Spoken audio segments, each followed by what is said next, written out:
Bonjour! L'activité test de Moodle permet de créer des questionnaires.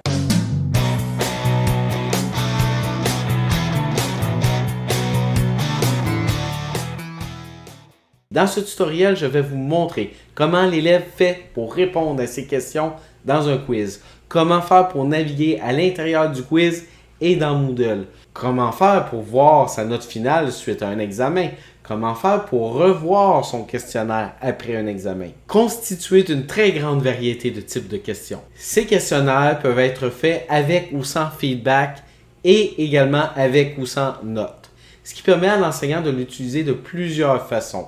Donc, il pourrait, par exemple, l'utiliser comme examen formatif, au service de l'apprentissage, comme on dit dans le jargon en pédagogie. Il peut également l'utiliser pour des fins de sanction, donc un examen sommatif qui va compter au bulletin, par exemple. D'abord, l'élève va se rendre dans un cours, il va cliquer sur le questionnaire pour l'ouvrir. Du moment qu'il arrive à la page du questionnaire, on peut cliquer sur le bouton « Effectuer le test ». Donc ici, je suis à ma deuxième tentative. J'ai déjà une première tentative de fait. Effectuer de nouveau le test, c'est le bouton qui apparaît. Sinon, ça va être marqué « Faire le test ». Donc, je clique sur le bouton « Effectuer le test ». Dans ce cas-ci, l'enseignant a verrouillé le questionnaire et a mis un mot de passe qu'il m'a transmis. Ce n'est pas le cas de tous les quiz. Certains des questionnaires n'ont pas de mot de passe. Donc, j'indique le mot de passe à cet emplacement. Je clique sur « Démarrer une tentative ». Et voilà, je démarre mon quiz. Sur la gauche, on voit une série de cartes. Donc, je peux me déplacer d'une question à l'autre en cliquant directement sur les cartes. Je peux même sauter d'une carte à l'autre et revenir à une carte précédente. Également, je peux aller à la page suivante ou à la page précédente, ce qui va avoir le même effet que si j'utilisais les cartes qui sont ici. Remarquez bien ceci. Ici, on me dit, j'ai ma question, combien de protons y a-t-il dans un atome d'hélium? Ma réponse, disons que je mets un proton et je clique sur le bouton page suivante. Du moment où j'ai une réponse, la carte va apparaître avec un gris à la moitié de la carte vers le bas. Remarquez également que la question 1, c'est une question qui est à composition. C'est-à-dire que je peux écrire du texte ici. La particularité de ce type de question, c'est qu'elle ne se corrige pas automatiquement. Ce qui veut dire que l'enseignant devra retourner pour évaluer ce type de question. Si l'enseignant l'autorise, vous pourriez déposer un fichier comme une annexe à l'intérieur de ça qui ferait partie de l'évaluation et je continue de réaliser mon questionnaire.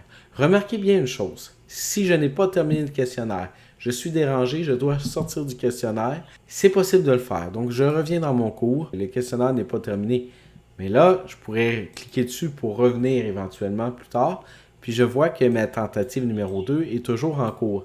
Et je peux cliquer sur le bouton « Continuer la dernière tentative » pour reprendre le quiz exactement là où je l'ai laissé. Donc, lorsque vous avez terminé, vous êtes probablement rendu à la page 22, vous pourriez cliquer sur le bouton « Terminer le test ». Et également, à tout moment, vous pouvez aussi cliquer sur le bouton « Terminer le test » qui se situe à cet emplacement. En cliquant sur le bouton « Terminer le test », on va vous donner un résumé de la tentative avec les différentes réponses que vous avez données. Regardez bien et assurez-vous qu'il n'y a pas de réponse pas encore répondue. Parce que si vous remettez le quiz dans cet état, c'est clair que vous n'aurez pas une bonne note. Donc, on va descendre jusqu'à « Tout envoyer terminé ». Il m'apparaît une page pour confirmer « Es-tu vraiment sûr que tu veux l'envoyer ?» Je clique sur « Tout envoyer terminé » une seconde fois. Et voilà, j'ai terminé mon quiz. Et là, je vois toutes les cartes qui sont en rouge. C'est celles que je n'ai pas eues. Et celle qui est en gris, c'est elle qui n'a pas encore été évaluée par mon enseignant. Donc ici, j'ai quelques informations concernant mon quiz.